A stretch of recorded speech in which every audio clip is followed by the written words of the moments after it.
నమస్తే, welcome to నేటి రాత్రి. నేను మీ పవన్. ఇంకా పాయింట్ టు పాయింట్ నేటి రాత్రి టాప్ న్యూస్లో తెలంగాణ సీఎం రేవంత్ రెడ్డి పైన అసమ్మతి సెగలు. సొంత పార్టీ నాయకులే తిరగబడుతున్నారు. ఎందుకంటే తెలంగాణ ముఖ్యమంత్రి, రెండవ ముఖ్యమంత్రి రేవంత్ రెడ్డి గారు గతంలో వేరే పార్టీ నుంచి కాంగ్రెస్లోకి వచ్చారు. ఆ విషయం అందరికీ తెలిసిందే. కాకపోతే దీన్ని కొంతమంది నాయకులు, ఆ పార్టీలో ఉన్న నాయకులు జీర్ణించలేకపోతున్నారు. ఈ మధ్య రేవంత్ రెడ్డి గారి పైన వ్యతిరేకంగా విమర్శలు చేస్తున్నారు. ప్రెస్ మీట్లు పెట్టి అని ఏదైనా సభ జరిగితే అక్కడ నుంచి అడ్డగోలుగా మాట్లాడడం, అసమ్మతి శాఖ తగులుతుంది అనగానే తట్టుకుని నిలబడుతున్నాడు. పాపం ఏం చేస్తాడు, ఒక్కడే అయిపోయిండు. అందరు కలుపుకొని ఒక్కనే చేశారు. జెడ్పీటీసీ నుంచి ఎమ్మెల్యే, ఎంపీ, టీపీసీసీ, ఎప్పుడు తెలంగాణ సీఎం అనేక స్థాయి దాటి వచ్చారు. అయినా కూడా అసమ్మతి శాఖలు అంటే తగడం ఆగట్లేదు అనమాట. రేవంత్ కు అసమ్మతి శాఖలు, అసమ్మతి నేతల వ్యూహాత్మక దాడులు. అచ్చం కాంగ్రెస్, పచ్చ కాంగ్రెస్ గ్రూపులు పథకం ప్రకారం వ్యూహాత్మకంగా రేవంత్ పై దాడి విమర్శలు.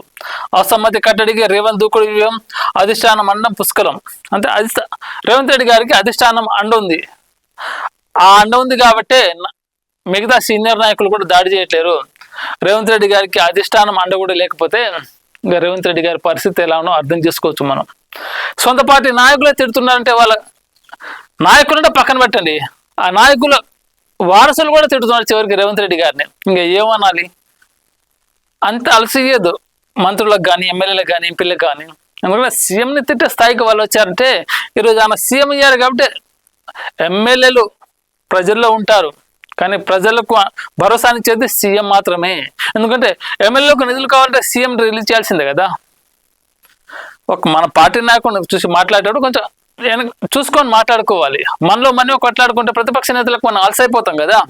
అలా జరిగితే రాబోయే రోజుల్లో ఖచ్చితంగా కాంగ్రెస్ పార్టీకి జరగతూనే ఉంటుంది. ఇక అలా జరగొద్దంటే మనల్ని మనం కాపాడుకోవాలి. అసమ్మతివాదుల లేఖలు నేరుగా అధిష్టానానికి చూడండి. ఇక వాళ్ళు రాస్తున్న లేఖలు నేరుగా కేంద్రానికి వెళ్తున్నాయన్నమాట.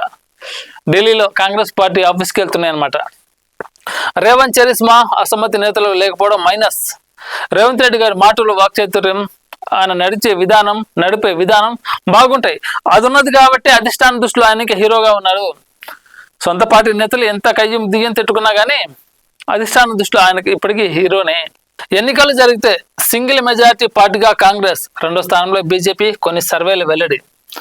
అసమ్మతి, అవినీతి ఆరోపణలు కొనసాగితే కాంగ్రెస్ కు కష్టం. కాంగ్రెస్ పై విమర్శలు దాడి పెంచిన బీఆర్ఎస్. ఇది పార్టీ నాయకులు ఒక సాక్షాత్ తెలంగాణ సీఎం రేవంత్ రెడ్డి గారిని తిడితే ప్రతిపక్ష నేతలు ఎందుకు కూరుకుంటారు? వాళ్ళను వాళ్ళే అలసి చేసుకుంటున్నారు. వాళ్ళ యూనిట్ అనేది ఉంటే వేరే వాళ్ళకు మన లోకం కాగదా. మనలో మనకే పడనప్పుడు ఖచ్చితంగా వేరే వాళ్ళు తీసుకుంటారు, ఆ అవకాశం తీసుకున్నారు కూడా. ధాన్యం బకాయిలు ఎగవేతకు చెక్. రైస్ మిల్లర్లపై చర్యలకు రంగం సిద్ధం. 20 మంది మిల్లర్ల జాబితాకు ఈడీ, 9 మందిపై పీడియాక్ దిశగా అడుగులు. మిల్లర్ల తెలంగాణలో రైస్ మిల్లర్ల పని కథం. ఇక దొంగతనం చేయాలంటే భయపడే రోజులు వచ్చారు. అలాంటి చట్టం రేవంత్ రెడ్డి గారు తీసుకొచ్చారు. సివిల్ సప్లై శాఖ మంత్రి ఉత్తమ్ కుమార్ రెడ్డి గారు చాలా స్పీడ్గా స్పందిస్తున్నారు అనమాట. వికసిత భారత్ నిర్మాణంలో దక్షిణాది కీలకం. ఆర్థిక శక్తికి ఎదగాల్సిన అవసరం ఉంది. దక్షిణాది రాష్ట్రాల మధ్య సహకారం ముఖ్యం. సదరన్ జోనల్ కౌన్సిల్ సమావేశంలో సీఎం చంద్రబాబు. రాష్ట్రంలో శాంతి భద్రతల కరువు. ప్రతిరోజు ఎక్కడో ఓ చోట నేరాలు. బీఆర్ఎస్ మహిళా నాయకురాలు. నిజంగా చాలా నవ్వుకునే విషయం ఇది. రాష్ట్రంలో శాంతి భద్రతలకు విఘాతం కలిగిస్తున్నారు కొంతమంది. ఎక్కడ చూసినా కానీ ఏదో ఒక చోట జరుగుతూనే ఉన్నాయి. అఘాయిత్యాలు కావచ్చు, దాడులు కావచ్చు. కొన్ని ప్రభుత్వం అనేది జాగ్రత్తగా ఉండాలి. ఎందుకంటే మెయిన్ ఏ శాఖ అయితే ఉందో అది తెలంగాణ సీఎం రేవంత్ రెడ్డి గారి దగ్గర ఉంది. ప్రస్తుతం ఆయన అయితే ఈ స్టేట్లో లేరు. అంటే పెట్టుబడుల నిమిత్తం విదేశీ పర్యటనకు వెళ్ళారు. ఇప్పుడు తెలంగాణ సీఎం లేడు, రాష్ట్ర హోంమంత్రి లేడు, అలాగే ఎడ్యుకేషన్ మినిస్టర్ కూడా లేడు. రాష్ట్రానికి 3 శాఖలు ఆయన దగ్గర ఉన్నాయి కాబట్టి ఆయన లేకపోతే తెలంగాణ రాష్ట్రంలో పరిపాలన అనేది నడకన జరుగుతుంది. లంచం తీసుకుంటూ అడ్డంగా దొరికారు. 20,000కు జీపీఓ, 30,000కు ఎస్ఐ. ఏసీబీకి చిక్కిన 2 ప్రభుత్వ ఉద్యోగులు కాదు ఇది. వీళ్ళు అవినీతి తిమింగలాలు. రాష్ట్రానికి, దేశానికి పట్టిక దరిద్రాలు ఇవి. ఇలాంటి లంచగొండి అధికారులను ఖచ్చితంగా శిక్షించాలి కఠినంగా. 2 శిక్షిస్తే 4 మారుతారు, 40 మంది భయపడతారు, 4 లక్షల మంది నీతి నిజాయితీగా పనిచేస్తారు. ఇలాంటి అవినీతి తిమింగలాలను ఖచ్చితంగా అంతమందించాలి. ఉద్యోగాల నుంచి తీస్తే జైలు వేస్తారంటే పక్కన పెట్టాలి. ఎర్రబెల్లి కాల్వబాట్ల ఉద్రిక్త, అడ్డుకున్న పోలీసులు, దేవరూపల పోలీస్ స్టేషన్ కు తరలింపు. ఈ మధ్య బీఆర్ఎస్ నాయకులు ఎక్కడికి వెళ్ళినా కానీ పోలీసులు టక్కున వాలిపోతున్నారు ఇంటి ముందు హౌస్ అరెస్ట్ చేయడానికి. మన ఎర్రబెల్లి దయాకర్ రావు అక్కడ కాలువను పరిశీలించడానికి వెళ్తే వెంటనే పోలీసులు వచ్చి హౌస్ అరెస్ట్ చేసి కారులో స్టేషన్కి తరలిస్తున్నారు. కొంచెం ప్రతిపక్ష నాయకులు కూడా అవకాశం ఇవ్వండి ప్రజల్లో తిరగడానికి. ఎంత అధికారం ఉంది కదా అని ప్రతిపక్ష నాయకుల పైన ఈ విధమైన పోలీసులు వాళ్ళు వ్యవహరిస్తున్న తీరు చూడండి. ఇక బయటికి వెళ్తున్నామని తెలిస్తే చాలు ఇంటి ముందుకు వచ్చి గేట్ ముందు వాలిపోతున్నారు. ఇంకెక్కడి నుంచి వెళ్తాడు ఆ నాయకుడు? ప్రతిపక్ష నాయకులకు అవకాశం ఇవ్వండి. మీరు అవకాశం ఇవ్వకపోతే మమ్మల్ని బయట రానివ్వట్లేదని వాళ్ళే మీడియా ముందుకు వచ్చి మేము మీద విమర్శలు చెల్లిస్తూ ప్రజల దగ్గర వాళ్ళకు సానుభూతి ఏర్పడుతుంది. నేటి నుంచి జిల్లాల వారీగా రెవెన్యూ సమీక్షలు, క్షేత్రస్థాయిలోనే భూ సమస్యలకు పరిష్కారం. మంత్రి పొంగులేటి శ్రీనివాసరెడ్డి కార్యాచరణ. క్షేత్రస్థాయిలో భూ సమస్యలు, తెలంగాణలో భూ సమస్యలు కొన్ని లక్షల్లో ఉన్నాయి. వెంటనే పరిశీలన చేయాలి. ఒక రైతు ప్రతిరోజు మండలాఫీస్ చుట్టూ తిరగాలంటే సాధ్యం కాని పని ఇది. ఒకసారి పరిశీలన చేస్తే నెక్స్ట్ టైం ఆ రైతు ఆ మండలాఫీస్కి రాకూడదు. ఆ సమస్యను అక్కడికక్కడే పరిష్కరించే దిశగా చట్టాలు తీసుకురావాలి. రైతులను గోసపెట్టకండి అబ్బా. దేశానికి అన్నం పెట్టే రైతు ప్రతిరోజు మండలాఫీసుల చుట్టూ తిరుగుకుంటూ మోకాల నొప్పులు బాధపడుతున్నారు. చెప్పులు అరిగిపోయేలా నడుస్తున్నా కానీ పని కావట్లేదు. వారికి ఒక స్పష్టమైన మండల ఆఫీసర్లకు స్పష్టమైన ఆదేశాలు జారీ చేయండి. రైతు అనేవాడు మండల ఆఫీస్కి వస్తే ఆ పని ఆ రోజుతో అయిపోవాలి, మళ్ళీ వచ్చే విధంగా మీరు పిలిపించుకోవద్దు. అలా మండల ఆఫీస్కు ఆదేశాలు జారీ చేస్తే బాగుంటుంది. చూడడానికి పరిపాలన చక్కగా ఉంటుంది, ప్రజాపాలన అనుకోవచ్చు. సుస్మిత వ్యాఖ్యలు ఆమె వ్యక్తిగతం, నన్ను బాధ్యురాలు చేయడం సహజ న్యాయానికి విరుద్ధం, నోటీసులు ఉపసంహరించుకోవాలి మంత్రి కొండా సురేఖ. ఇది మ్యాటర్ తెలంగాణలో. ఎప్పుడైతే మంత్రి కొండా సురేఖ గారిని మంత్రి పదవి నుంచి బర్తరఫ్ చేశారో అప్పటి నుంచి సీఎం రేవంత్ రెడ్డి గారి పైన వాళ్ళ కూతురే, ఎవరో కాదు మళ్ళా ఆమె వారసురాలే సుస్మిత పటేల్ వివాదాస్పదమైన వ్యాఖ్యలతో మీడియాలో 2 రోజుల నుంచి ఆమెనే టాపిక్ అనమాట. ఏ న్యూస్ ఛానల్ చూసినా కానీ మీ పార్టీ నాయకుని మీరే తిట్టుకుంటేగా మీ ఇంట్లో ఉన్న మనిషిని మీరే కొట్టినట్టమ్మా. దయచేసి మీ నాయకుని ఎలా అన్నో దేవన్నంటే పర్సనల్గా మాట్లాడుకోండి.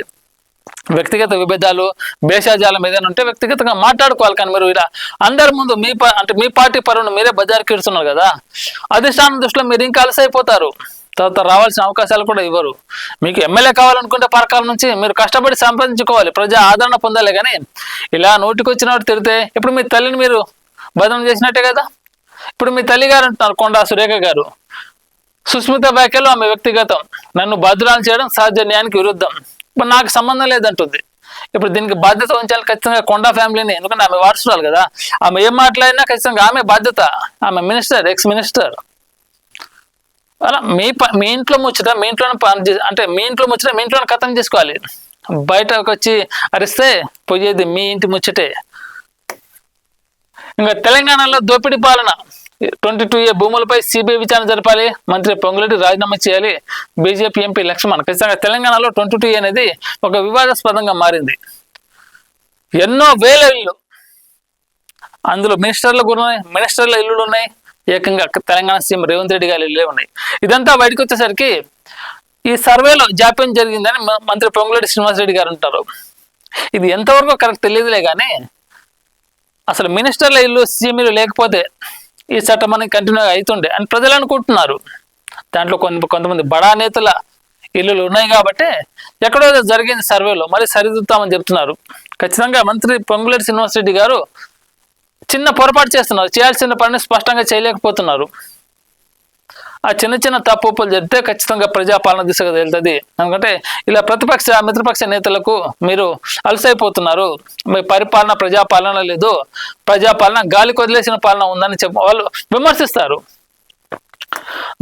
ధరల పెరుగుదలను కంట్రోల్ చేసేది ఎవరు? కిలో బియ్యం 80 సామాన్యుడిపై ధరల దాడి, నిత్యావసరాలపై పట్టింపు లేని పాలకులు, రాజకీయ ఎజెండాలు, పార్టీలు. నిజంగా సామాన్యుడు రెక్కాడితే కానీ డొక్కాడడం పరిస్థితి. ఈరోజు ప్రతి చోట ఎక్కడ పడితే అక్కడ దోచుకుంటున్నారు సామాన్యుడిని.